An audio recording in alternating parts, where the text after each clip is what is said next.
కాళ్లలో నొప్పి, నరాల వాపు వంటి లక్షణాలతో బాధపడుతున్నారా? వెరికోస్ వెయిన్స్ లో అత్యాధునిక చికిత్స ఏవిస్ వాస్కులర్ సెంటర్.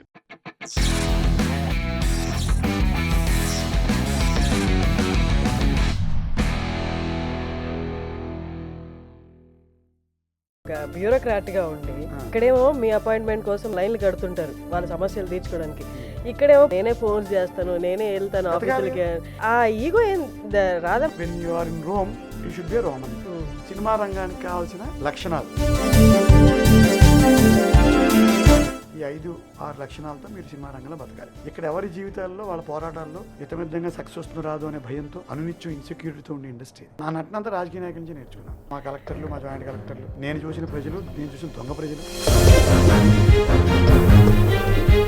పేదరికం ఉందా? దొంగలకి లబ్ధి చేకూరుస్తున్నావా? ఆంధ్రప్రదేశ్లో అయితే ఏడాదికి దగ్గరగా 40,000 కోట్ల రూపాయలు పెన్షన్ పథకానికి కావాలి. ప్రజలకి తెలిసి తెలియకుండా కరప్షన్ లో ఎంత తినాలో అందరు తినేస్తున్నారు. కాబట్టి మేము ట్యాక్స్ రూపంలో కట్టిన డబ్బులు తిరిగి మాకు సహాయం అన్నట్టు మాకు వస్తుంది కాబట్టి ఎందుకు తీసుకోకూడదని అనుకుంటున్నారేమో జనాలు. ప్రజల్లో కూడా ఒక రకమైన కాంచాలం అంటారు రాయలసీమ. ప్రజలకు కాంచాలం పెరిగిపోయిందా? ఒక పొలిటీషియన్ అంటున్నారు ఐఏఎస్ ఐపీఎస్ చూసి జాలి వేస్తుంది, ఇంట్లో తెగజారిపోవాలంటున్నాడు ఆయన. నాకు గుండెల్లో దూరం వచ్చింది గోక్కోలేంగా. రాజకీయ నాయకుల కరప్షన్ని, అధికారుల కరప్షన్ నేను దగ్గర నుంచి చూశాను.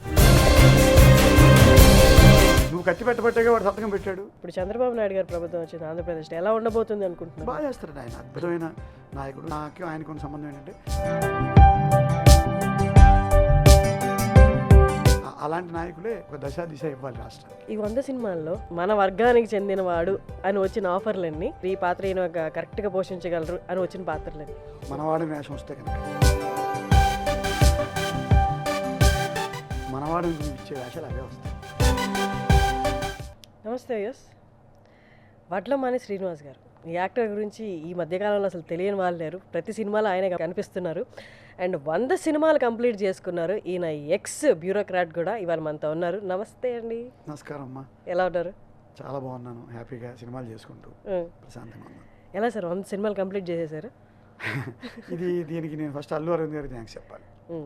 నేను సినిమా ఇండస్ట్రీకి వచ్చిన వెంటనే ఆయన చెప్పిన సలహా ఏంటంటే విజిబిలిటీ వచ్చేదాకా పెద్ద వేషాలు ఇవ్వరు. నేనేమనుకున్నానంటే ఇలా రాగానే నాదొక మహానుభావుడు, ఒక గీత గోవిందం F2 హిట్ అయింది, 3 పెద్ద సినిమాలు అయిపోయాయి కదా, ఇంక రేపటి నుంచి నాకు ఇంటికి వచ్చి తీసుకెళ్ళిపోతారేమో నిర్మాతలు, దర్శకులు అనుకున్నాను. అలా ఏం జరగలేదు, పోరాటం కంటిన్యూ అయింది. అప్పుడు విజిబిలిటీ కోసం చాలా సినిమాలు చేయడం మొదలుపెట్టాను. వచ్చిన ప్రతి అవకాశాన్ని పట్టుకోవడం, నేనే ఫోన్లు చేయడం, వెంట పడడం, వెళ్ళడం ఆఫీసులకి, వేషాలు సంపాదించుకోవడం. ఈ ప్రాసెస్లో 76 సినిమాలు రిలీజ్ అయ్యాయి. ఒక 76 సినిమా మొన్నే రిలీజ్ అయింది, యక్షిని అని ఒక వెబ్ సిరీస్. ఈ సంవత్సరంలో 10-12 సినిమాలు రిలీజ్ అయ్యాయి, లైక్ గీతాంజలి మళ్ళీ వచ్చింది, ఇవన్నీ. సో ఈ విజిబిలిటీ కోసం చేసిన పోరాటంలో స్పీడ్గా సినిమాలు అయిపోయాయి. ఇప్పుడు ఒక 30-35 సినిమాలు, రేపు August 15th ఆయి రిలీజ్ అవుతుంది. ధూమ్ధామ్ అనే సినిమా, మరీచిక అనే సినిమా, గేమ్ చేంజర్, ఇవన్నీ ఉన్నాయి రిలీజ్కి నావి. సో ఈ విజిబిలిటీ కోసమే ఈ పోరాటంలో తొందరగా కంప్లీట్ చేశారు సార్. 5 ఏళ్ళండి. 5 ఏళ్ళలో 100 సినిమాలు. అసలు అంటే ఎంత కష్టమో తెలుసా సార్ అది? అందరూ చెప్తుంటే ఆనందంగా గర్వంగా ఉంది. కానీ ఇక్కడ విషయం చెప్పాలి మీకు, 100 సినిమాలు అయిపోయాయి కదా, అప్పుడప్పుడు కొంతమంది మా బంధువులు తగులుతూ ఉంటారు. మా ఇళ్ళల్లో అంత చదువులు ఎక్కువ, ఎవరో ఒక ఆవిడ తగులుతుంది, ఎవరైనా పరిచయం చేస్తారు. శ్రీనివాస్ మన మేనల్డ్ అవుతాడు, తెలుసు కదా అంటే, అవును తెలుసు, బాగున్నావు బాబు, నువ్వు ఇప్పుడు వైజాగ్ ఉద్యోగం చేసేవాడు కదా అంటుంది ఆవిడకి. అది గుర్తుంటుంది. కాదండి ఇప్పుడు ఈ మధ్య సినిమాలు చేస్తున్నారని ఎవరో చెప్తారు. అవునా, ఏ సినిమాలు చేసావు బాబు అంటుంది ఆవిడ. చెప్పడానికి మొదలు పెడతావు. ఆవిడ లవకుశ ఆఖరి సినిమా ఆవిడ చూసింది. ఎంత చెప్పినా ఆవిడకి తెలియదు. ఎక్కడో చూశానండి అంటారు తప్పితే ఇలాంటి కష్టాలు కూడా ఎదురవుతూ ఉంటాయి. సో దీనికి ఎప్పుడు నేను ప్రతి ఇంటర్వ్యూలో చెప్తాను ఒక జోకు. ఏదైనా సినిమాలకు వెళ్ళేవాడు మొదట్లో, ఇన్ని సినిమాలు అయిపోతున్నాయి అసలు ఎంతలా గుర్తుపడతారు జనం అనే ఉద్దేశంతో ఓ సినిమాకి వెళ్తాను, ఇంటర్వ్యూలో బయటకు వస్తాను, కాఫీ తాగుతాను, ఇంకా ఎవరు గుర్తుపడతారు, రెండో కాఫీ, మళ్ళీ కూల్ డ్రింక్ చెప్పుకుంటాను, ఐస్ క్రీమ్ చెప్పుకుంటాను, ఇవన్నీ తింటా ఉంటాను. ఒక్క నా కూడా గుర్తుపడితే ఒట్టు, ఇంకా లాభం లేదని సెల్ తీస్తా. ఎట్టా మరి నన్ను ఎలా గుర్తుపట్టాలి? ఉద్యోగం మానేశాను, మా బంధువులు ఆవిడేమో ఎక్కడో చూశానంటుంది, ఇంట్లో వాళ్ళు గుర్తుపట్టట్లేదు, మీరేమో 100 సినిమాలు అంటున్నారు. ఫోన్ తీసి ఎక్కడో ఎవరికో మీరే అనుకోండి, హర్షిన్ గారు మొన్న మనం ఆ సినిమాలో కలిసి చేసాం, బాగుందండి, బాగా చేశారు మీరు, నేను నా రోల్ బాగా వచ్చింది అంటున్నారు అంటే అవతల అడుగుతాడు, ఏమంటే మీరు యాక్టరా అంటాడు. అప్పుడు మీకు ఆహనా పెళ్ళంట్లో నూతన్ ప్రసాద్ గారు, మా తాతలు 3, మా పెద్ద ఆ టైపులో భలేవారే అని రారండే వేడుక చూద్దాం నుంచి మహానుభావుడు మీదుగా గీత గోవిందం మించి ఇలా తిరుగుతూ సర్లేరు నీకెవరు F2 F3 ఇలా మీదకి వచ్చి మొన్నే ఇంద్రగంటి గారి సినిమాలో చాలా పెద్ద వేషం ఇచ్చారు, దగ్గర ఆగుతాను అంటూ అనిల్ రావుపూడి గారు కొత్త సినిమాలో 70 రోజులు వేషం అని స్వాత్కర్షతో చెప్పుకునేదాకా వస్తాను. ఇది నా 100 సినిమాల చరిత్ర. ఇప్పుడు నేను సక్సెస్ఫుల్లా కాదు మీరు చెప్పండి. ఖచ్చితంగా సక్సెస్ఫుల్. కానీ విన్నవాళ్ళు ఇదంతా విన్నవాళ్ళు గుర్తుపట్టేసి ఉంటే పోయి ఉండేది లేకపోతే అనవసరంగా చంపేటట్టున్నాడు. లేదా తీస్తాను మీకు. అసలు ఈ మధ్య ఇంకోటి చేశాను, టీవీలోంచి మన ఈ మధ్య ఓటీటీలో సినిమాలు వచ్చేస్తాయి మనవి, అవన్నీ డౌన్లోడ్ చేసుకుంటాను.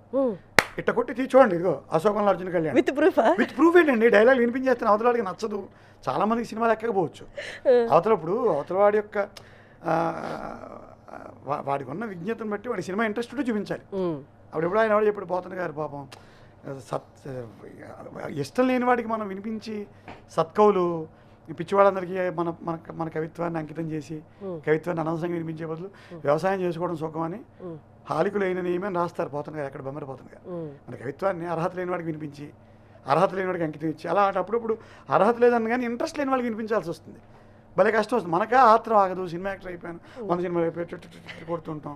వాడు వెండు, వాడికి తెలియదు, వాడు చూసిన ఆఖరి సినిమాలు అవకాశాలు. మరి ఏం చేయాలి? ఎక్కడో అంజలీదేవి కాంచనమాల కన్నా అమ్మ దగ్గర ఆగిపోయిన వాడికి నేను విశ్వక్సేన్ సినిమాలో అమ్మాయి ఫాదరు లాస్ట్లో ఆ కూతుర్ని సపోర్ట్ చేస్తూ డైలాగ్ చెప్తాను తెలుసా అంటే ఎట్టా?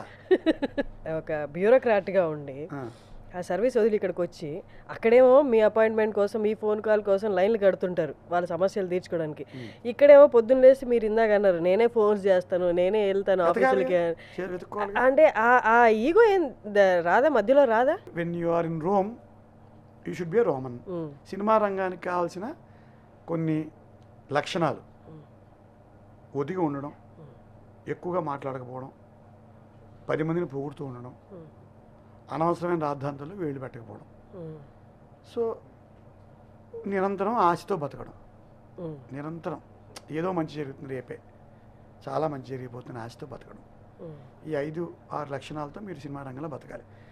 ఒకవేళ ఇప్పుడు ఓడిపోయారు కూడా జగన్మోహన్ రెడ్డి గారి సినిమాలో వేషాలు వేద్దాం ఆయన వచ్చిన, చంద్రబాబు నాయుడు గారు 4వ ముఖ్యమంత్రి ఆయన వచ్చిన, మోడీ గారు వచ్చి ప్రయత్నించిన ఇండస్ట్రీలో ఇవే లెక్కలు. ఓ 2 రోజులు చూస్తారు, ముఖ్యమంత్రికి ఇవ్వండి ఏదో కాఫీ ఇవ్వండి అంటారు మీరు. దీని లక్షణం అది. అవును, ఇక్కడ మనం తిట్టుకోవడానికి ఏం లేదు. ఇక్కడ ఎవరి జీవితాల్లో వాళ్ళ పోరాటాల్లో ఇతమిద్దంగా సక్సెస్ వస్తుందో రాదు అనే భయంతో అనునిత్యం ఇన్సెక్యూరిటీతో ఉండే ఇండస్ట్రీ.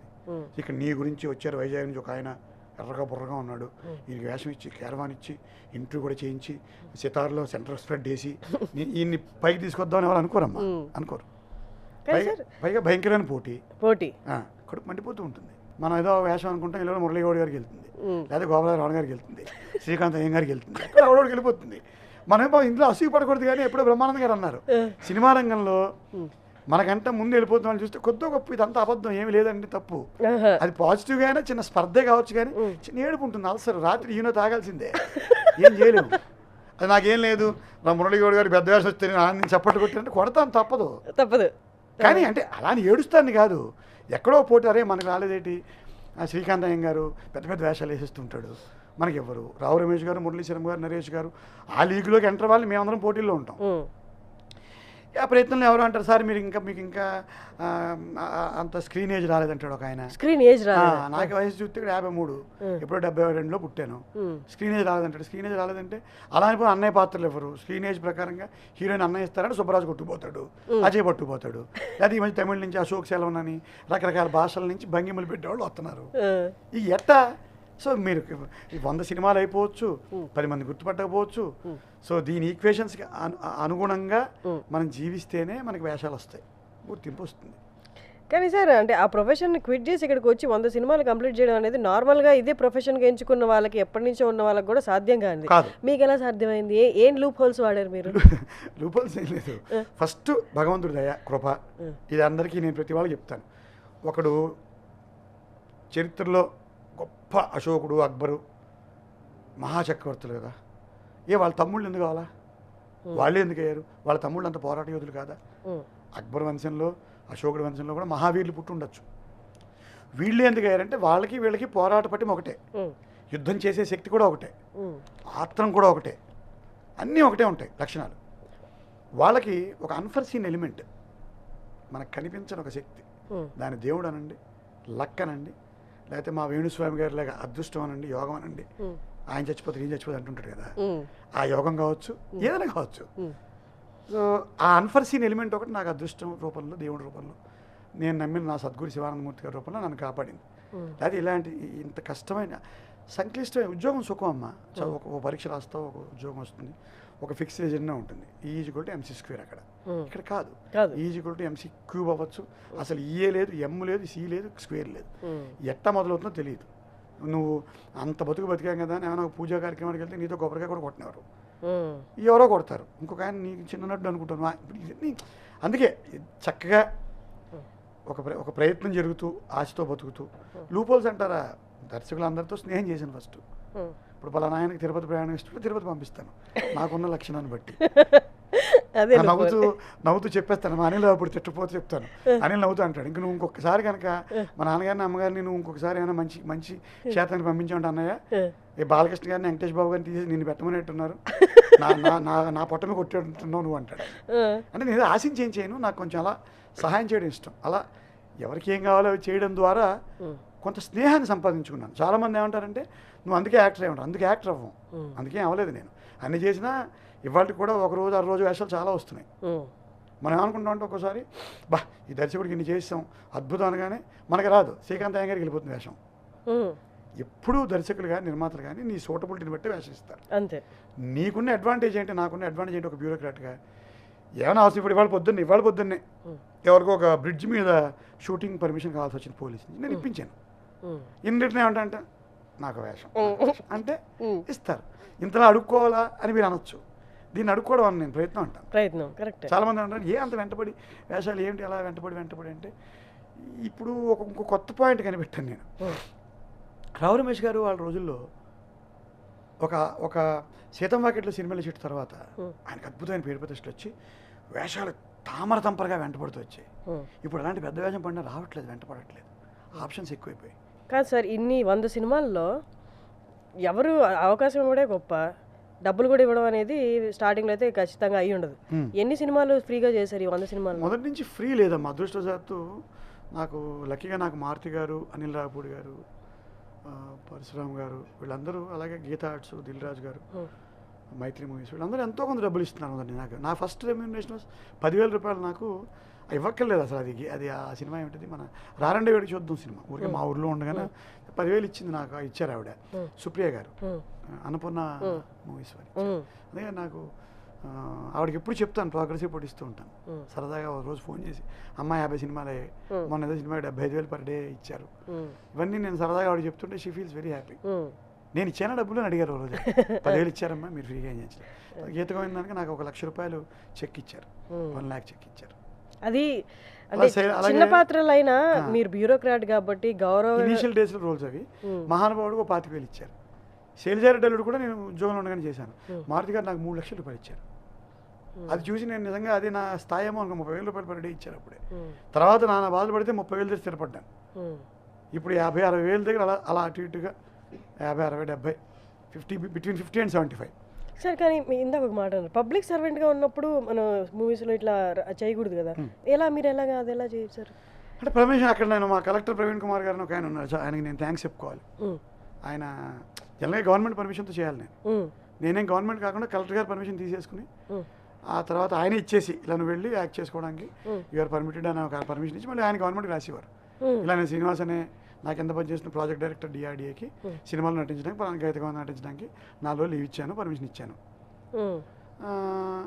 మీరు నేను చేసిన ఈ చర్యని మీరు రాటిఫై చేయండి అని రాసేవారు. అలా నాకు ఆయన I should be thankful to Praveen Kumar గారు, అలా అవకాశం ఇచ్చారు. ఇంకా జనవరి 12, 2019 F2 రిలీజ్ అయింది. F2 రిలీజ్ అయిన నాకు బాగా అవకాశాలు వచ్చాయి. ఇంకా ఉద్యోగంలో కంటిన్యూ అయ్యే పరిస్థితి కూడా లేదు.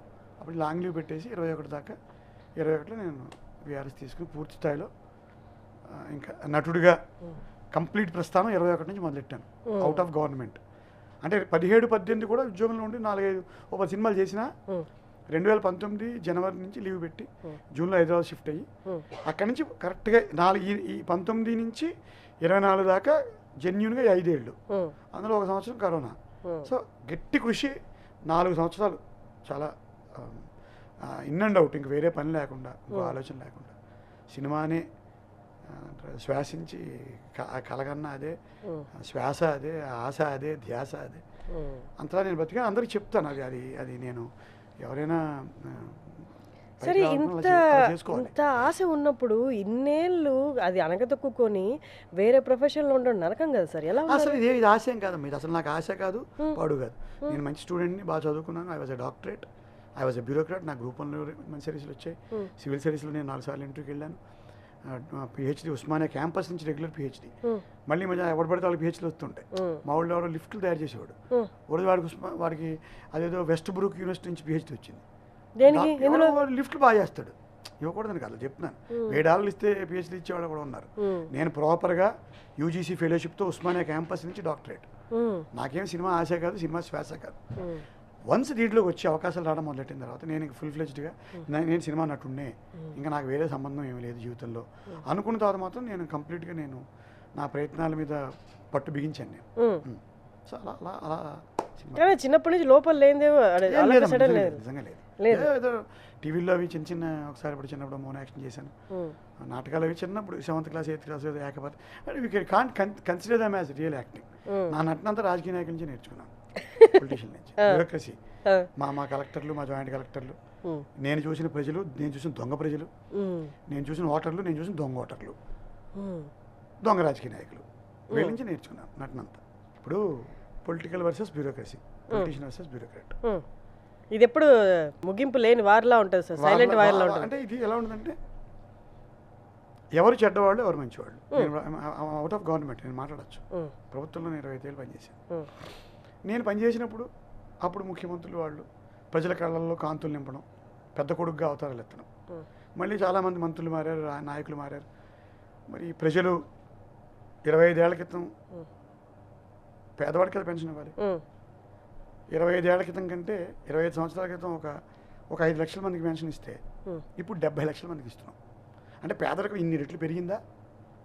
మరి ఈ నాయకులు, ఈ బ్యూరోక్రాట్లు ఈ కంటి నీళ్లు తొలగడం, వీళ్ళే అన్ని తామై ప్రజల్ని కాపాడడం ఏమైంది?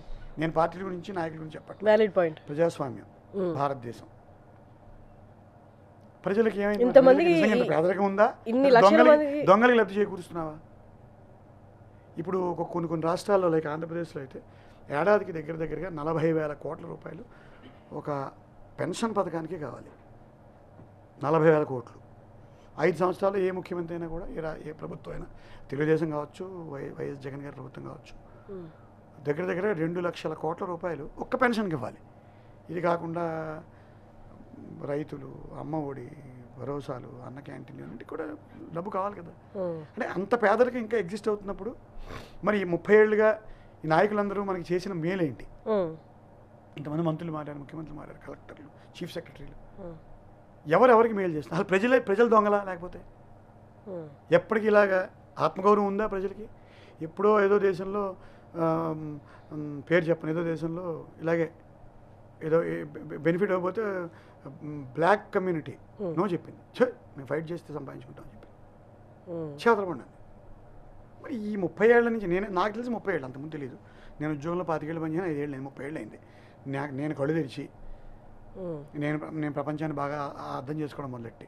మరి ఈ ప్రజాస్వామ్యంలో 30 ఏళ్ల క్రితం ఉన్న 10 లక్షల లబ్ధిదారులు ఇప్పుడు 70 లక్షలు ఎందుకు అయ్యారు? ప్రజలకి తెలిసి తెలియకుండా సైలెంట్గా కరప్షన్లో ఎంత తినాలో అందరు తినేస్తున్నారు కాబట్టి, అఫీషియల్గా గవర్నమెంటే సహాయం చేసి వస్తుంది మాకు ఇస్తున్నారు కాబట్టి, మేము ట్యాక్స్ రూపంలో కట్టినప్పుడు తిరిగి మాకు సహాయం అన్నట్టు మాకు వస్తుంది కాబట్టి ఎందుకు తీసుకోకూడదని అనుకుంటున్నారేమో జనాలు.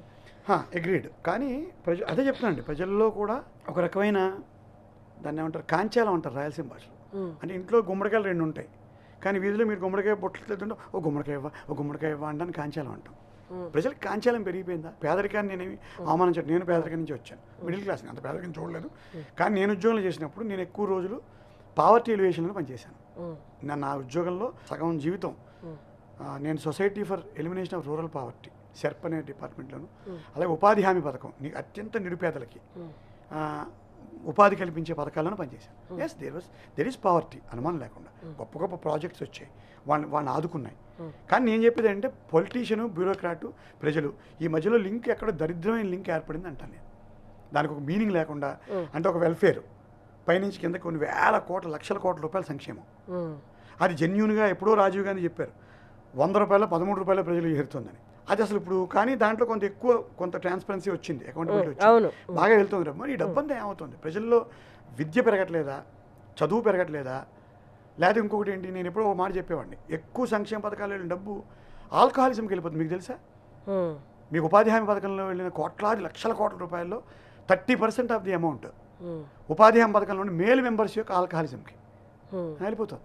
ఇలా పొద్దున్న నుంచి రాత్రి దాకా పనిచేయడం, వారం రోజులు పనిచేస్తే 250 రూపాయలు రోజుకి, అంటే 250 × 7 6 అంటే 1500 రూపాయలు, అందులో 600 రూపాయలు తాగేయడం, ఆల్కహాలిజం మీదకి వెళ్ళిపోతుంది. మరి ఎక్కడ తప్పు జరుగుతుందో నాకు తెలియదు. పెద్దలు ఆలోచించాలి. జేపీ గారు, జయప్రకాష్ నారాయణ గారు ఇలాంటి అంతా వచ్చారు కదా, రాజకీయ నాయకులు, చంద్రబాబు నాయుడు గారు లాంటి పెద్ద పెద్ద మేధావులు ఉన్నారు, మహానాయకులు ఉన్నారు, పొలిటీషియన్స్ అందరూ కూర్చొని ఆలోచించాలి. ఈ వెల్ఫేర్ ఏమైపోతుంది? లక్షల ఈ లబ్ధిదారుల సంఖ్య ఎందుకు పెరుగుతూ వస్తుంది? 20 ఏళ్లలో జనాభా ఎంత రేషియోలో పెరిగింది, సంక్షేమం ఎంత రేషియోలో పెరిగింది, పేదరికం ఎంత రేషియోలో పెరిగింది. ఈ నాయకులందరూ రాష్ట్రం చేసింది ఏంటి? మా మహా చీఫ్ సెక్రటరీలు, క్యాబినెట్ సెక్రటరీలు, నార్త్ ఇండియా, సౌత్ ఇండియా అందరూ చేరతారు కదా ఒక చోట. ఈ నాయకులందరూ చేసింది ఏంటి? ప్రజల కోసం మేము చచ్చిపోతామనే మా కలెక్టర్లు ఏమైపోయారు? మీ బ్యూరోక్రాట్స్ మీద కూడా ఉంది కదా సార్, కరప్షన్. అమ్మా నేను చెప్తున్నాను కదా, అతి తక్కువ డబ్బు నుంచి సైకిల్ తొక్కుకోవడం నుంచి హెలికాప్టర్ దాకా వెళ్ళిన రాజకీయ నాయకులు నా కళ్ళ ముందు చూశాను. వాళ్ళ మీద సరైన నిఘా ఏమైనా ఉంటుందా? అవకాశం ఉందా? ఇప్పుడు ఏదో సిబిఐలు, ఈడీలు, ఏసీబీలు వస్తున్నాయి, అది కూడా ఏంటి, టార్గెటెడ్ గ్రూప్ మీదే వస్తున్నాయి. నిజంగా జెన్యూన్గా politician at large, bureaucrat at large, వాళ్ళ మీద ఎక్కడ నిఘా ఉంది? ఇప్పుడున్న ఏ కేసులైనా కొంత టార్గెటెడ్ గ్రూప్కి వెళ్తే కొంచెం అదృష్టం, అట్లీస్ట్ పెద్దవాళ్ళని పట్టుకునే ఓ సంస్కృతి వచ్చింది కనీసం కొద్దిగా, though it is tip of an iceberg. పెద్దవాళ్ళని పట్టుకుని చిన్న సంస్కృతి వచ్చింది కదా. ఇవన్నీ మీరు వింటున్నారు కదా, పలానా పెద్ద పెద్ద ఎక్స్-సీఎంలని జైల్లో పెడుతున్నారు, ఇవన్నీ జరుగుతున్నాయి కదా. సో అది నిజం అబద్ధమో పక్కన పెడితే ముందు పెద్దవాళ్ళని కూడా దేర్ ఆల్సో నాట్ ఇమ్యూన్ అని ఒక ధైర్యం తెప్పించారు. కానీ ఎక్కడో, ఎందుకంటే ఇంత బలమైన ప్రజాస్వామ్య వ్యవస్థ ఉంది, ఇంకా మనం బాగున్నాం కానీ వ్యవస్థ స్ట్రాంగ్ ఉంది. ఇండివిజువల్స్ అటు ఇటు అయినా వ్యవస్థ strong. So what I seriously feel is, ప్రజల నుంచి, విద్యావంతుల నుంచి ఒక ఉద్యమంలో రావాలి. ఈ సంక్షేమం నిజమైన సంక్షేమం అవ్వాలి. నిరుపేదకి ఈ 10,000 20,000 కాదు, 20,000 పెన్షన్. కానీ ఇన్ని కోట్ల మంది పేదవాళ్ళు ఉన్నారా? లబ్ధిదారులను కట్ చేయాల్సిన అవసరం ఉందా? నెంబర్ తగ్గించాలా? ఇది ఒకసారి సీరియస్గా ఆలోచించాలండి. ఇప్పుడు చంద్రబాబు నాయుడు గారు ప్రభుత్వం వచ్చింది ఆంధ్రప్రదేశ్లో, ఎలా ఉండబోతుంది అనుకుంటున్నారు? బాగా చేస్తారండి ఆయన, అద్భుతమైన నాయకుడు, నేను ఇష్టపడిన నాయకుడు. నేను ఆయనతో చాలా రోజులు పనిచేశాను, నాకు వ్యక్తిగతంగా కూడా చాలా రోజులు పనిచేశాను. నాకు ఆయనకు ఉన్న సంబంధం ఏంటంటే 2014-19 మధ్యలో ఆయన విశాఖపట్నం వచ్చిన ప్రతి ఈవెంట్కి నేనే event manager from government side. So ఆయన స్టేజ్ మీకు ఎక్కగానే ఫస్ట్ స్పీచ్ నేనే నాదే ఉంటుంది. అందరూ లేచి ఒకసారి కరతాళ ధ్వనులతో ముఖ్యమంత్రి గారిని వేదిక మీకు ఆహ్వానిద్దామని ఫస్ట్ సెంటెన్స్ నాదే 250 మీటింగ్లకి. తర్వాత ఎవరిని యాంకర్ కానీ లోకల్ ఎమ్మెల్యే కానీ మైక్ ఇచ్చేది. సో మధ్యలో కూడా ఎవరెవరికి మైకులు ఇవ్వాలి ఏంటో కూడా నేనే డిసైడ్ చేయమంటే ఆ ప్రోగ్రామ్ ప్రకారంగా. సో ఆ రకంగా నాకు వారితో వ్యక్తిగతమైన అనుబంధం ఉంది.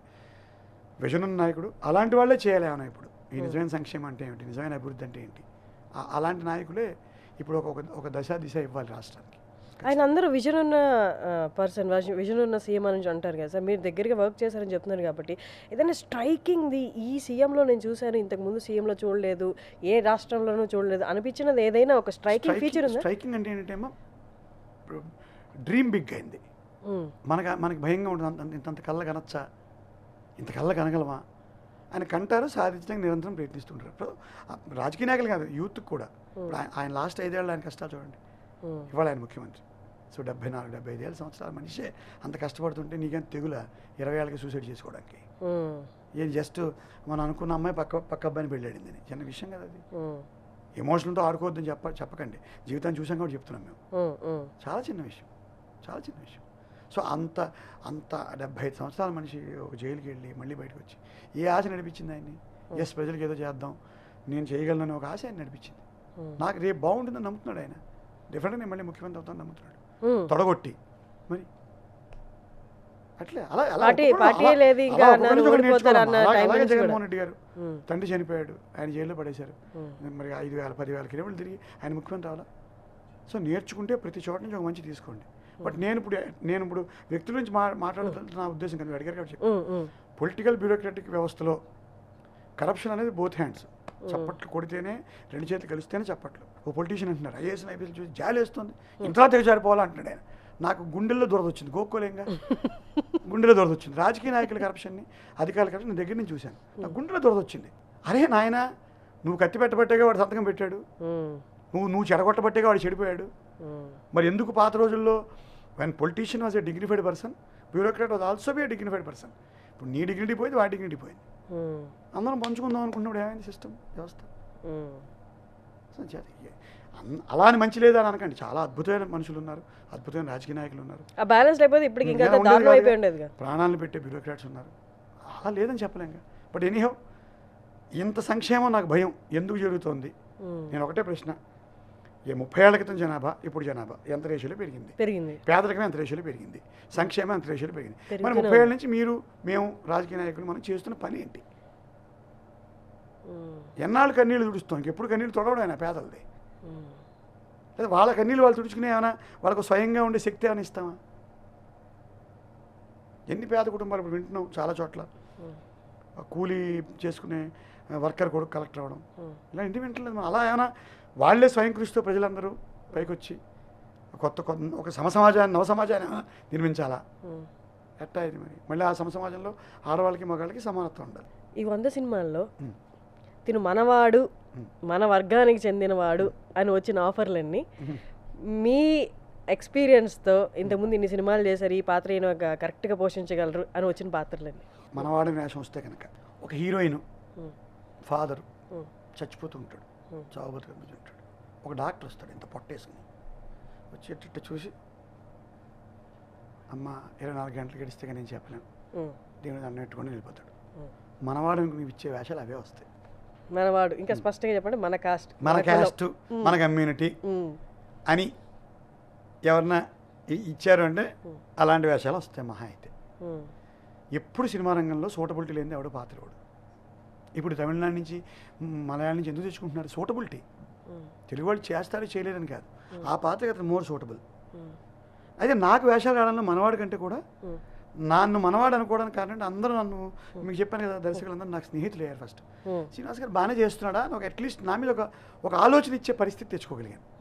అందువల్ల నాకు ఇది ఈ కామెడీ ఈ ఫాదర్ వేషం ఇవ్వచ్చేమో శ్రీనివాస్ గారికి అట్లా. నేను మీకు అన్నీ అడిగేస్తాను, హీరో ఫాదర్ అన్నీ అడుగుతాను. నేను అడగ హీరోయిన్ మదరు సెక్స్ మార్పిడి కుదరదు కాబట్టి అడగను. హీరోయిన్ కూడా అడిగేస్తాను, లేకపోతే నేను బాగానే ఫిట్గా ఉన్నాను కదండి అని వాళ్ళ ఎక్స్పోజింగ్ కూడా చేస్తా అని చెప్తా అవసరం అయితే. నేను అన్నీ అడుగుతాను, నా ఆశ ఎలా ఉంటుంది. అడుక్కోవడంలో ఏముందమ్మా, అన్ని పెద్ద వేషాలు అడుగుతాను నేను. కానీ మనకి ఏది సూటబుల్ అనే ఆలోచన దర్శకులు చేస్తారు. మనవాడిని వేషాలు ఏం పెద్దగా రావమ్మా, అది ఉట్టిది. నేను మీకు ఇందాక మాట చెప్పాను, ఇందాక హానెస్టీ కరప్షన్ అన్నారు కదా. ఇప్పుడు నేను డబ్బులు ఇచ్చి ఒక మంచి పోస్టింగ్ తెచ్చుకోగలుగుతాను ఉద్యోగంలో ఉండగా, లేకపోతే డబ్బులు ఇచ్చి నా ల్యాండ్కి దొంగ పాస్బుక్ సంపాదిస్తా, లేదా గవర్నమెంట్ ల్యాండ్ నాదని ఒక 1 కోటి రూపాయలు ఎంతో ఎంఆర్ఓ కరప్షన్ ఇచ్చేస్తే అయిపోతుంది. కానీ నేను ఒక 50 లక్షలు దర్శకుడికి ఇచ్చి రావు రమేష్ గారిని తీసి నన్ను పెట్టమంటే పెడతారా? పెట్టరుగా. That's why cinema industries one of the honest industries on the earth. ఇక్కడ తప్పులు లేవని ఉంటాయి, ఇక్కడ తప్పులు ఒప్పులు మనం చర్చించద్దు. నేను నటుండి ఇప్పుడు అవన్నీ చెప్తే నా సినిమాలు పోతాయి, వేషాలు పోతాయి, నాకు అనవసరం. కానీ ఒక మంచి పాయింట్ చెప్పారు, మంచి ప్లస్ పాయింట్ గర్వంగా చెప్పుకునే పాయింట్. నేను నిజంగా చెప్పండి, నేను ఇప్పుడు సినిమా టికెట్ దొరుకుతుంది, బ్లాక్లో కొనొచ్చు, కట్నం ఇచ్చి మంచిగా పెద్దల్ని దొబ్బచ్చు, ఐఏఎస్ అల్లుని దొబ్బచ్చు. ఎక్కువ కట్నం ఇస్తే 100 కోట్లు ఇస్తే మా అమ్మాయికి ఐఏఎస్ అల్లుని తెస్తా. బాగా లంచం ఇచ్చి మంచి పోస్టింగ్ తెచ్చుకుంటా. ఈ మధ్య ఇది కూడా జరుగుతుంది, ఎమ్మెల్యేలు ఇవి కూడా ఓపెన్ సీక్రెటే. కులం అక్కడ కులం ఉండాలి. ఇప్పుడు ఫర్ ఎగ్జాంపుల్ ఒక నియోజకవర్గంలో నేను ఎమ్మెల్యే పోటీ చేద్దాం అనుకున్నా. ఫస్ట్ అడిగే క్వశ్చన్ ఏంటి మిమ్మల్ని, మీ కులం ఓట్లు ఎన్ని ఉన్నాయి? 2,50,000 ఉంటాయి దగ్గరగా ఒక నియోజకవర్గం ఓట్లు. మీ కులం ఓట్లు ఎన్ని ఉన్నాయి? 5,000. అదలబా అంటారు. 80,000. ఓ లిస్టులో ఫస్ట్ పేరు. ఎంత డబ్బులు పెడతా అంటే నెక్స్ట్ 2-3 CR పెడతాం సరే, అదలబా మనం 50 కోట్లు పెడతాం. సో ఎక్కువ డబ్బు ఖర్చు పెట్టి కులాన్ని వాడి రాజకీయ నాయకుడు అవ్వచ్చు, కరప్షన్ ఇచ్చేసి సంపాదించుకోవచ్చు పోస్టు, ఎక్కువ కట్టిన అల్లుడిని తెచ్చుకోవచ్చు, డొనేషన్ కట్టి డాక్టర్ అవ్వచ్చు, పిహెచ్డీలు తెచ్చుకోవచ్చు, ఈ డబ్బులు ఇచ్చి పిహెచ్డీ కూడా తెచ్చుకోవచ్చు. కానీ 50 లక్షలు ఇచ్చి హీరో కాగలవా? ఒకవేళ అయ్యావి అనుకో, నువ్వు మీ ఆవిడ మీ అబ్బాయి మీ మేనల్లు చూడాలి. 4 టికెట్లు. ఎవరైనా కష్టపడి ఒక రివ్యూని తెచ్చుకుంటే ఇలా చూసి వెళ్ళి బండబూతులు తిరుగుతూ రాస్తాడు. చచ్చినా మీకు గొప్ప సినిమాలకే మీరు 1.5 1.25 ఇస్తున్నారు. ఇంకెలాంటి కరప్షన్తో హీరో అయిన వాడి సినిమా చూస్తారా? ఒక ఆయన వచ్చేవాడు అమెరికా నుంచి, పేరు చెప్పను, అశోకుడి కత్తి, శివాజీ డాలు అని సినిమాలు తీసేవాడు. మహాప్రభు తిట్టకి ఎక్కడో మంచోడే, చూడరు జనం. ఆయన కూడా విరమించాడు ఆ ప్రయోగం. సమ్ డాక్టర్ ఇన్ యూఎస్ఏ, చెడ్డవాడేం కాదు. 4-5 సినిమా ఓ సినిమాలో రంభా ఆవిడ కూడా హీరోయిన్. అట్లా నాకు ఉంటుంది. ఈ విద్యాబాలన్ గారిని హీరోయిన్గా పెట్టి నన్ను ఫాదర్గా పెట్టి సినిమాలు తీసుకోవాలని ఉంది. ఎవరు చూస్తాడు? నాకు విద్యాబాలన్ అంటే ఇష్టం. ఎవరు చూస్తారు నా సినిమా? చూస్తారా? కొంతమంది ఎంకరేజ్ చేస్తుంటారు, కలెక్టర్ గారు ఏమైనా డబ్బులు తెచ్చి మన సినిమా చేద్దాం. చెయ్యలేమయ్యా, అదొక రాక్షస క్రీడ. ఆ క్రీడను దిల్దా అప్పుడు ఎవడు చెప్తాడు, కవిత్వం అంత ఈజీ కాదు బ్రదర్ అని ఒక ఆయన బాలగంగాధర్లో రాస్తారు. దాని రహస్యం శ్రీశ్రీకి తెలుసు, కాళిదాసుకు తెలుసు.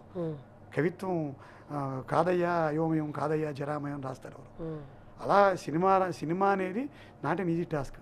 దాని దాని దాని ఆనుపానులు ఓ దిల్ రాజుకే తెలుసు, ఓ అరవింద్కే తెలుసు. ఇలా ఊరికి గారు అనాలి, కవిత్వం మూడ్లో చెప్తున్నాను.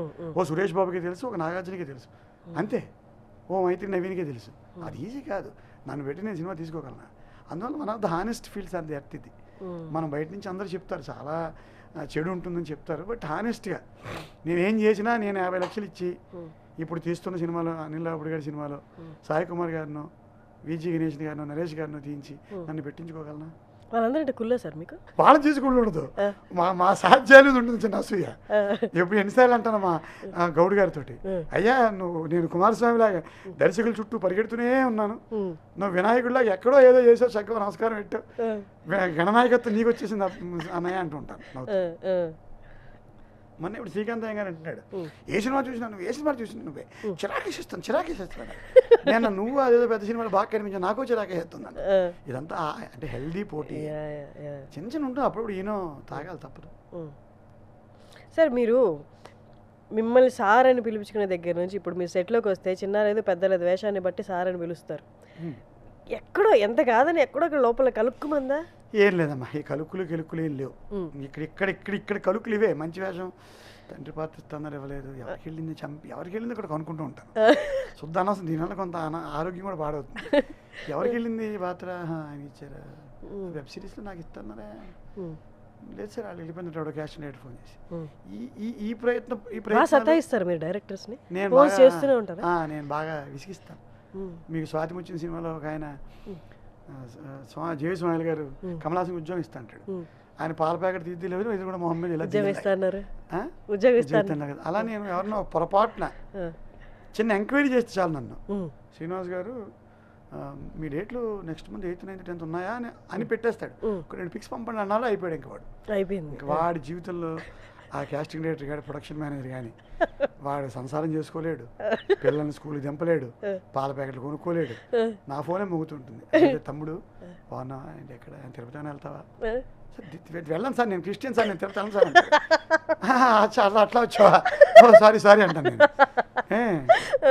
తర్వాత అంటాను అలా అంటాను, నేను క్రిస్టియన్ సార్, నేను తిరుపతి సార్. పేరు కూడా మర్చిపోతా ఒకసారి ఫ్లోలో. వల్లి అని ఉంటాడు ఎవరో మేనేజర్, వల్లి నేను తిరుపతి పంపిస్తాను సార్. నేను తిరుపతి ఏంటి సార్, స్పృహండి మాట్లాడుతున్నారా అంటాడు. వేషం సంపాదించుకోవాలని ఫ్లోలో మతాతీతంగా ప్రవర్తిస్తుంటాను. నాతో కష్టమే, నాకు వేషిస్తాను చెప్తే కష్టమే, అది ఏదో తెచ్చుకుంటాను. మీరు ఇంతలా మాట్లాడుతున్నారు, అసలు పక్క యాక్టర్స్ని యాక్ట్ చేయనిస్తారా? ఆ డైలాగ్స్ కూడా తినేస్తారా? అట్లా ఉండదు, కానీ నాకు తక్కువ డైలాగులు ఉంటాయి కదమ్మా బలవరే. మనకేమైనా ఫుల్ లెంగ్త్ వేషాలు ఇస్తారేంటి, ఏవో డైలాగులు. మాకు అజయ్ గుర్తొస్తాడు ఎప్పుడు, పాపం ఎన్నిసార్లు చెప్పాడు. అజయ్ యాక్టర్, అజయ్ తెలుసు కదా మీకు. నేనే 3-4 సినిమాలు పొడుగ్గా ఉంటాను, మంచి యాక్టర్, ఈజ్ నైస్ మ్యాన్. నేను ఇలా 4-5 సినిమాలు 10 సినిమాలు వచ్చిన వెంటనే బాగా చేస్తున్నారండి అని ఇలాగ. ఇంకా అజయ్ ఏముంది, ఇంకా ఎయిర్పోర్ట్కి వెళ్ళడం కష్టంగా ఉంది, రైల్వే స్టేషన్కి వెళ్ళడం కష్టం అవుతుందేమో, అట్లా ఏం ఆశపడకండి సార్. ఎవ్వడు గుర్తుపట్టడు, మీ పేరు తెలియదు. మీ పేరు వడ్లమాన శ్రీనివాస్ అని మీ పేరుని తెలియడానికి మినిమం 10-12 ఏళ్ళు పడుతుంది. మీరు సో అండ్ సో అని ఇలా కూర్చుని ఓ పబ్లిక్ ప్లేస్లో కూర్చుని మీరు సో అండ్ సో అని చెప్పడానికి కూడా 10 ఏళ్ళు పడుతుంది. కంగారు పడకండి అని చెప్పాడు. Correct sir. సో అలా పక్క వాళ్ళ డైలాగ్ మనకేం రావు. కానీ నాకేంటంటే మన డైలాగ్ ఒకటే ఉంటుంది, పక్క వాళ్ళకి బోల్డ్ డైలాగ్ ఉంటాయి, అవన్నీ వచ్చేస్తూ ఉంటాయి నోటికి, అనేసుకుంటూ ఉంటాను నేను. చెప్పలేదు కానీ డైరెక్టర్ దాని మీద ఒక విమర్శ, మాకు కో డైరెక్టర్ రాంప్రసాద్ అని ఒక ఆయన ఉంటారు, మరి ఆయన చెప్పాడు, అన్నయ్య మీరు మిగతా డైలాగులు లోపల అనేసుకుంటున్నారు, ఎందుకు టైం వేస్ట్ చేసుకుంటారు అన్నాడు. నాకు మరి 2 డైలాగులు ఉంటాయి, మీకేమో 15 డైలాగులు ఉంటాయి, అనేసుకుంటూ ఉంటాను లోపల, అనేసుకుంటూ ఉంటాను. ఆ పెచ్చ ఉంది. మరి మనకి ఎప్పటికి ఇస్తారో దేవుడు భగవంతుడు ఎప్పుడు కరుణిస్తాడు, అప్పటికి ఎప్పటికీ అంత పెద్ద పెద్ద పాత్రలు వస్తాయో. మరి ఎప్పటికి నేను నా ఈ విజయం నా భార్యకి అంకితం అని ఎప్పుడు చెప్తాను మీ సోషల్ మీడియా ఆర్టిస్ట్ లాగా. కాదు, ఇంతకీ మీ ఆవిడ పేరు ప్రస్తావన తీసుకొచ్చారు కాబట్టి మీ వైఫ్ అసలు బ్యూరోక్రసీ అదే బ్యూరోక్రాట్గా ఉండడం అదంతా చూసి మీరు వదిలేసి సినిమాలోకి వస్తున్నారంటే మళ్ళీ మూటాముళ్ళు సర్దుకొని సిటీలోకి బాటా చెప్పులతో దిగడమే కదా. 47 ఏళ్ళ వయసులో పోనీ age is not my side. పోనీ 30 ఏళ్ళ ఉండదు కింద పడినా ఏదో రైల్వే స్టేషన్కి వెళ్ళి నేను చెప్తాను కదా రాత్రులు మంచి నీళ్ళు తాగి బతికాను. కష్టాలు ఉన్నవాడు కూడా ఎక్కువ చేస్తారు కష్టాలు, అది కూడా కనుక్కోండి మీరు. సక్సెస్ బాగా గొప్పగా ఉండాలంటే కష్టాన్ని పెంచేయాలి. అంతే. చిన్నప్పుడు 100 రూపాయలు నాకు 100 కూడా లేవని చెప్పాలి. మా ఆవిడ పాపం మొదట్లో ఇబ్బంది పడింది, తర్వాత అలవాటు అయిపోయింది. ఏం చేస్తారు పెళ్లి చేసుకున్న తర్వాత. ఇప్పుడు మీ జనరేషన్ లాగా ఇష్టం లేకపోతే వదిలేయాలంటే కుదరవుగా. నచ్చకపోతే ఇట్స్ యువర్ లైఫ్ అమ్మా, డిసైడ్ చేసుకో వెళ్ళిపో సాయంత్రానికి, అట్లా కుదరదు. బ్లూ కలర్ షర్ట్ ఇష్టం ఆవిడకి, ఆ రెడ్ వేసుకున్నాడు, విడిపో అంటున్నారు మీరు. వంకాయ కూర నచ్చలేదన్నాడని తిట్టి మొహమ్మే కొట్టి విడిపోవడం కూడా అంటున్నారు. మా దగ్గర కుదరదు. నా మెల్లకన్నా నచ్చినా నచ్చకపోయినా పెళ్లి చూపులు చూసిందిగా అతి వాగుడు వాగుతాను, నోటికి వచ్చినట్టు పేలుతుంటాను. మా ఆవిడకి నచ్చదు, కానీ ఏం చేయాలా, గుడ్డల్లో నీరు కుక్కుంటూ బతకాల్సిందే. అదే సినిమా చెప్తారు, భారతీయ సినిమా వివాహ వ్యవస్థలో ఒకసారి పెళ్లి చేస్తే నచ్చకల్లా అలా పోతా ఉంటుంది, అట్లా పోతా ఉండేది జనరేషన్ మాది. అందులో నేను బ్యూరోక్రాట్ అయినా సినిమా యాక్టర్ అయినా అంతే. అలా నేను పురుషాధిక్య సమాజాన్ని సపోర్ట్ చేస్తున్నాను అనుకోకండి. కానీ ఇలా అతిగా మాట్లాడడం సినిమాల్లో ఎక్కడ ఇబ్బంది అవ్వలేదా సార్? మాట్లాడండి, అతిగా ఎక్కువ మాట్లాడండి. మాట్లాడారు సెటిల్ అయ్యి మాట్లాడు. నేను మామూలుగా స్నేహితులు వాళ్ళతో పంచుకుంటాను, కొంచెం మాట్లాడతాను. బాగా చదువుకున్నాను సాహిత్యం, 2 విషయాలు చెప్తాను ఎవరికైనా, అంతే తప్పితే నేను అతిగా అంటే గీత దాటంలేండి. అతిగా అనేది నాకు తెలిసి మై బ్యాడ్, గౌరవభంగం నెగటివ్ వర్డ్ అది. అతిగా మాట్లాడారు, టాకెటివ్ గా ఉండడం అనేది కూడా కొంచెం ఇక్కడ సినిమాలో ప్రతిదీ ఇబ్బందిగానే చూస్తారు కదా. కరెక్ట్. మీకు ఎక్కడ ఇబ్బంది అనిపించలేదా? ఇబ్బంది అయినా కొంత నా క్యాడర్ మంచిది కాబట్టి ఎవరు తిట్టలేదేమో, వేరే వాళ్ళని అయితే తిట్టుండేవారేమో. కొంత ఏదో పెద్ద ముండా కొడుకు ఏదో పాపం చదువుకుని వచ్చాడు అని ఏమైనా క్షమించిందేమో ఇండస్ట్రీ. ఇప్పుడు బాగుంటున్నాను, ఇప్పుడు ఎవరిని నేనేమంటే ఇప్పుడు బాగుంటున్నారంటే ఒకప్పుడు బాగాలేరా సార్ అని ఏదో అనివ్వండి మొదట్లో అంటాను. ఫార్ మీకు ఇది నా ఇప్పుడు దాకా ఈ 100 సినిమాల్లో గుర్తుండిపోయిన పాత్ర అనిపించింది ఏదైనా? నాకు అశోకవనంలో అర్జున్ కళ్యాణంలో పసుపులేటి రాంబాబు అని హీరోయిన్ ఫాదర్ వేషం, మంచి రోజులు వచ్చేలో పాలసీమూర్తి, ఈ 2 పాత్రలు నాకు చాలా ఇష్టం.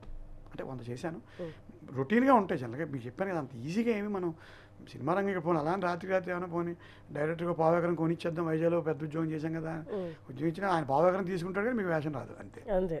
ఇప్పుడు దాకా మీకు అనిపించిన విచిత్రమైన రీజన్ ఉందా సార్? ఈ రీజన్ చెప్పి ఈ సినిమాలో పాత్ర ఒప్పుకొని తీసేశారు, లేకపోతే స్టార్టింగ్లోనే ఈ రీజన్ తోటి నన్ను వద్దన్నారు మీకు ఏమైనా అనిపించిందా? ఇదేనా ఏమి ఇది ఒక రీజనా అని? అంటే రీజన్ ప్రత్యేకంగా ఉండవు. ఎలా అంటే అల్టిమేట్ సూటబిలిటీ. మీ ఇప్పుడు 3-4 యాక్టర్లు అనుకుంటారు, ఇంకా మనం ఏమి స్పెసిఫిక్గా మన మీద స్క్రిప్ట్లో మన పేరు రాసుకునే స్థాయి కాదుగా. ఇప్పుడు రావు రమేష్ గారు ఆ పాత్ర అయితే రాసేసుకుంటారు, ఆ స్థాయికి ఎదిగినప్పుడు ఈ బాధలు ఉండవు. ఇప్పుడు హీరోయిన్ ఫాదరు మా అందరి పేర్లు వస్తాయి, 4-5 పేర్లు వస్తాయి. అందులో అమౌంట్లు, బిహేవియర్లు, యాక్టింగ్ స్కిల్స్ ఇవన్నీ డిసైడ్ చేస్తాయి. సో బిహేవియర్ కూడా చాలా ఇంపార్టెంట్ అమ్మా. మీరు ఇందాక అడిగారు మీరు ఎక్కువ మాట్లాడడం ఇబ్బంది అవుతుంది అని. అంత శృతి మించి ఎవరిని ఇబ్బంది పెట్టేలా మాట్లాడను, ఊరికి మీతో నేను లైటర్ వేలో చెప్తున్నాను, కానీ ఇక్కడ బిహేవియర్ కూడా కౌంట్ అవుతుంది. సో అందులో నాకు మంచి మార్కులు అని విన్నాను నేను. బిహేవియర్ విషయంలో శ్రీనివాస్ గారికి మంచి మార్కులు. అంటే నేను ఎవరిని తిట్టను, ఫస్ట్ పాయింట్. కొంతమంది విసుక్కుంటూ ఉంటారు, కొంచెం పాపులారిటీ ప్రమాదం అన్నిటికంటే. పాపులారిటీ ఏంటంటే మీకు పాపులారిటీ, అధికారం, ఈ 2 డబ్బు కంటే ప్రమాదమైనవి. మీరు సినిమా రంగంలో డబ్బుతో పాటు పాపులర్ అయిపోతాం కదా. పాపులర్ అయిపోతే ఒక అతి చిన్న నటుడు వైజాగ్ బీచ్లో కూర్చుంటే అతని చుట్టూ జనం మూగుతారు. అక్కడే ఒక మ్యాథమెటిక్స్లో గొప్ప లెక్చరర్ కూర్చుంటే ఆయన జరిగి వెళ్ళరు. ఇప్పుడు ఎవరు గొప్పవాళ్ళు అనే ప్రశ్న వస్తుంది, మేమాన్స్ వస్తుంది. ఇతను ఏమనుకుంటాడంటే నాకు మ్యాథమెటిక్స్ కూడా బాగా వచ్చు అనుకుంటాడు ఇతను. నాకు రానిది ఏముంది, పాపులారిటీ ఏంటంటే నాకు అన్నీ వచ్చి అనిపించేటట్టు చేస్తుంది. సో పాపులారిటీ చాలా ప్రమాదం, దాన్ని జాగ్రత్తగా డీల్ చేయాలి. అది నేను బాగానే అంటే అంత పాపులర్ అయిపోలేదు, కానీ పాపులర్గా అయిన వాళ్ళు కొంచెం విసుక్కోవడాలు తిట్టాలు చేస్తూ ఉంటారు. నేను జీవితంలో ఎవరిని నోరు పారేసుకున్నాను. ఇలా లైటర్ వెళ్ళిన మాట అంటాను, మళ్ళీ పిలుస్తాను, అట్లా ఆ రకంగా బిహేవియర్ పోతూ ఉంటాయి. వేషాలు చాలా పోతాయి, వచ్చిపోతాయి. వచ్చేసింది అనుకుంటాం, మళ్ళీ తీసేస్తారు, వేరే వాళ్ళు పెడతారు. పోయే వాటి గురించి వరి అనవసరం మనకి.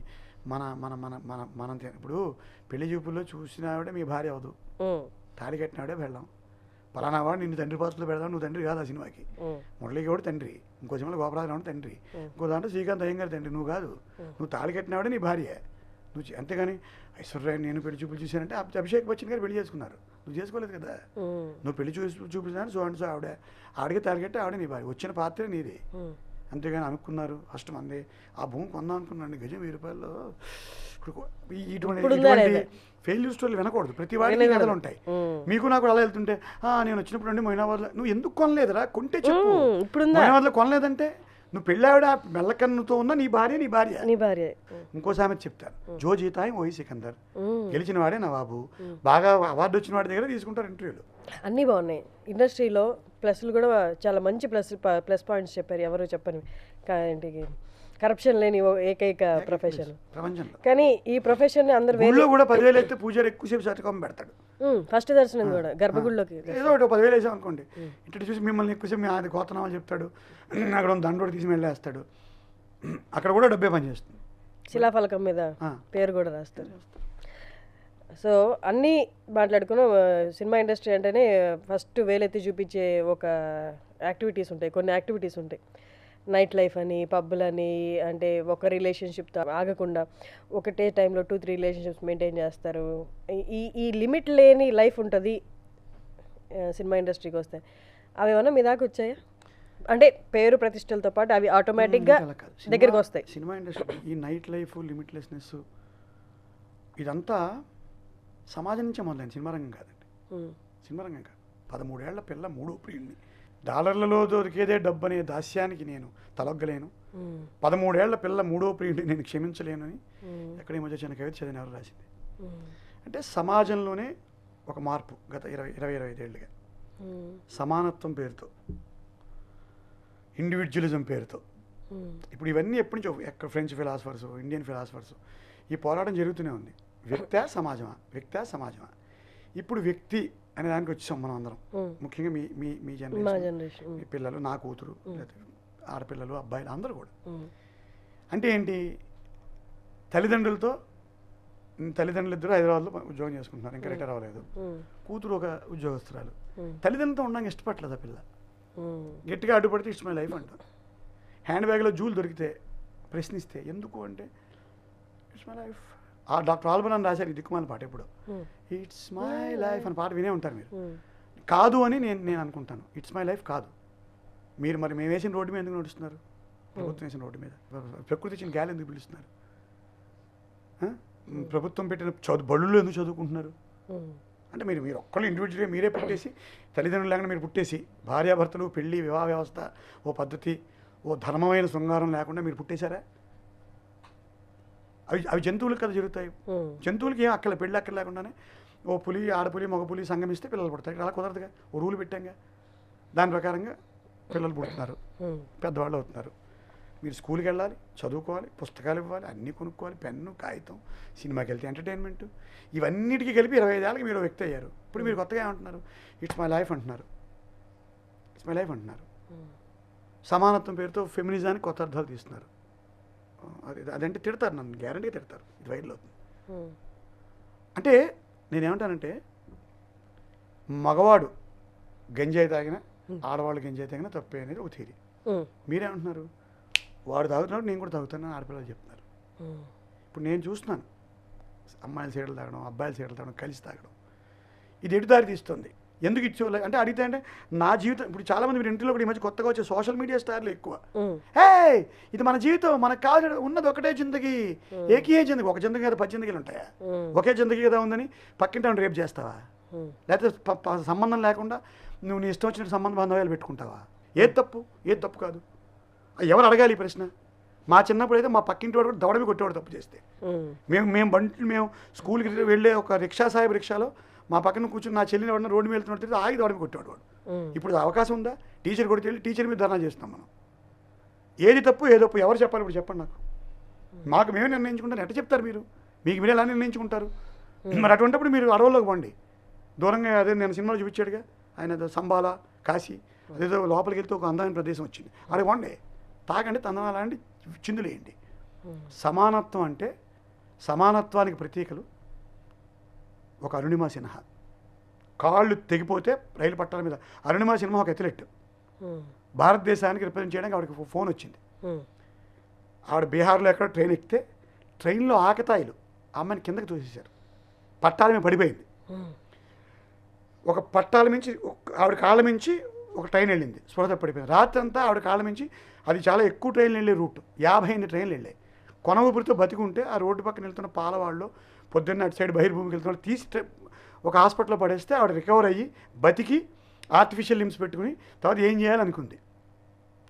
ఆర్టిఫిషియల్ లిమ్స్తో ఏం చేయగలుగుతుంది? ఎవరెస్ట్ ఎక్కాలనుకుంది. ఆవిడ ఫస్ట్ వెళ్ళి బచేంద్ర పాల్ని కలిసింది. Bachendri Pal was the first women to climb the Mount Everest. పిచ్చానికి కాళ్ళు లేవు, ఎట్లా ఎక్కుతాం? నేను ఎక్కుతానండి. సంకల్ప బలంతో టాటా జేఆర్డి మన రతన్ టాటా గారి ట్రస్ట్ డబ్బులు ఇచ్చి ట్రైనింగ్ ఇప్పిస్తే ఆ అమ్మాయి పైకి వెళ్ళి ఇంకా ఆక్సిజన్ అయిపోతుంది. లాస్ట్లో ఆక్సిజన్ అయిపోతే కిందకు వచ్చామన్నాడు ఆయన కోచ్. ఆక్సిజన్ అయిపోతామా బేస్ క్యాంప్కి వెళ్ళి మళ్ళీ ఆక్సిజన్ ఫిల్ చేసుకుందాం అంది. పర్లేదు చచ్చిపోయిన ఆక్సిజన్ ఇంకా లాస్ట్ కోచ్ కూడా అయిపోయాడు. ఆక్సిజన్ ఒకటే సిలిండర్తో పైకి వెళ్ళి జెండా పారితే వాడు ఇంకొక మౌంటనీర్ ఉండి ఆవిడకి ఇంకో ఆక్సిజన్ సిలిండర్ ఇచ్చాడు. జై హింద్ అని పైకి వెళ్ళి. ఈవిడ కదా సమానత్వానికి ప్రతీక. నేను 3 షాట్లు తాగినా పడిపోను, నేను నీ బాయ్ ఫ్రెండ్ని. నేను 6 షాట్లు తాగినా పడిపోనంటే సమానత్వమా? ఏం సమానత్వం గురించి మాట్లాడుతున్నారు మీరు ఆడపిల్లలు? ఇవాళ కూడా భారతదేశంలో కొన్ని రాష్ట్రాల్లో పుట్టిన పిల్ల ఆడపిల్ల అయితే ముక్కులో చెవుల్లో ఇసుక పోసి చంపే ఒక ఇన్ఫాంటిసైడ్ కల్చర్ ఉంది దేశంలో. ఎక్కడ సమానత్వం లేదమ్మా. సమానత్వం సాధించడానికి మీరు సరైన మార్గంలో ప్రయత్నాలు చేయట్లేదు. పెళ్లి విషయంలో కులం చూడకూడదు, మతం చూడకూడదు. చదువు విషయంలో కులం చూడకూడదు, మతం చూడకూడదు. మీ ఆడపిల్లల యొక్క ఆసక్తిని బట్టి ఎదిగే అవకాశం ఇవ్వాలి. తప్పుడు విషయాల్లో అబ్బాయిలతో పోటీ పడడం సమానత్వం కాదు. My feeling. అయితే Sunitha Krishnan, she was brutally raped when she was young. ఆవిడ చనిపోలేదు, ఆత్మహత్య చేసుకోవాలా, వెంటనే యుద్ధం చేసింది. యుద్ధాలు చేసి ఆవిడ రేప్ విక్టిమ్స్కి ఇవాళ ప్రజ్వల అని ఒక ఆర్గనైజేషన్ పెట్టి ఎన్జిఓ పెట్టి వాళ్ళందరినీ కాపాడుతుంది. ఆవిడ మీద 4-5 సార్లు హత్యాయత్నాలు జరిగాయి. ఆవిడ సమానత్వానికి ప్రతీక. గుంజన్ సక్సేనా ఆ నాన్నగారు పైలట్ అవ్వడానికి సహకరించారు. పైలట్ అవ్వడానికి వీళ్ళు ఆడపిల్ల అన్నారు. ఆవిడ ఫైటర్ పైలట్ అయింది. మామూలు పైలట్ అవ్వడానికి ఆవిడకి ఏదో బరువు ఎత్తు తక్కువైంది. తర్వాత ఏదో అదృష్టం కొద్ది ఆవిడ ఫైటర్ పైలట్ అయింది. కార్గిల్లో అవతల పాకిస్తాన్ బార్డర్ సైడ్ మొగాళ్ళు, మీరు చెప్తున్న సోకాళ్ళు మృగాలు అటు సైడ్ దొరికిపోయి అటు ఉండిపోతే రెఫ్యూజీలో ఉండిపోతే ఈవిడ వెళ్ళి తీసుకొచ్చింది. ఆవిడ సమానత్వానికి ప్రతీక. అంతేగాని నేను అబ్బాయిలు అమ్మాయిలు మారుస్తాం, అమ్మాయిలు అబ్బాయిలు మారుస్తాం ఎట్టా? పద్ధతి లేదా, పాడలేదా? ధర్మం అది. ఇట్స్ మై లైఫా, నా ఇష్టం. ఇవాళ నేను ఈ అమ్మాయిని ప్రేమిస్తా, అబ్బాయిలు కూడా చెప్తున్నా కదా వాళ్ళకి, ఇవాళ ఈ అమ్మాయిని ప్రేమిస్తా, 3 నెలలకు ఇంకో అమ్మాయిని ప్రేమిస్తా. ఇదంతా ఏంటి జీవన విధానం? ఒప్పుకోను నేను. నాకేం అంత శక్తి లేదు. నేను ఒక చిన్న సాధారణ నటుడిని. బట్ మృత్యోర్మ అమృతంగమయ అని ఎప్పుడో దాసరి రంగాచార్య గారు చెప్పారు. మృత్యువు నుంచి అమృతం కేసి సమాజాన్ని తీసుకెళ్ళాలి. దానికి 30 ఏళ్ల క్రితం నుంచి ఇవాళ దాకా ఒకటే సంక్షేమం చేస్తున్నా. రాజకీయ నాయకులు మారాలి, మారాలి, ప్రజలు మారాలి. ఈ సరిగ్గా సమాజాన్ని అర్థం చేసుకోవాలి. సీరియస్ నోట్తో ఎండ్ చేద్దాం. Super sir, thank you so much sir. నేను అడిగిన వెంటనే వచ్చి ఇంటర్వ్యూ ఇచ్చినందుకు చాలా విషయాలు మాట్లాడారు. అలాగే సమాజానికి ఉపయోగపడే విషయాలు మాట్లాడారు. అలాగే పనిలో పనిగా మా జనరేషన్ కూడా ఉతికారేసారు. కానీ కరెక్ట్, నేనే చెప్తున్నా. I agree with you, 100% I agree with you sir. Equilibrium రావాలి. విపరీత ధోరణిలోకి అయితే వెళ్తున్నారు. అది ఆడవాళ్ళు చేసినా మగాళ్ళు చేసినా తప్పే. మగాళ్ళు చేస్తున్నారు, మేము కూడా వైపరీత్యాలు చేస్తా ఉన్నాం. సమానత్వం కాదు. టేక్ లెర్నింగ్ ఫ్రమ్ కోట్లాది మంది డ్వాక్రా మహిళలు, పేదరికం నుంచి నిజంగా వెలుతురులోకి వచ్చిన వాళ్ళు. కొన్ని వేల కేసులు ఉన్నాయి. కేస్ స్టడీలు కావాలి, నేను ఇస్తాను సుమన్ టీవీకి. సీరియస్లీ కేస్ స్టడీలు ఇస్తాను నిజంగా. Thank you. And Suman TV వారికి మీకు నా వెంపు నుంచి కూడా కృతజ్ఞతలు, ధన్యవాదాలు. Thank you.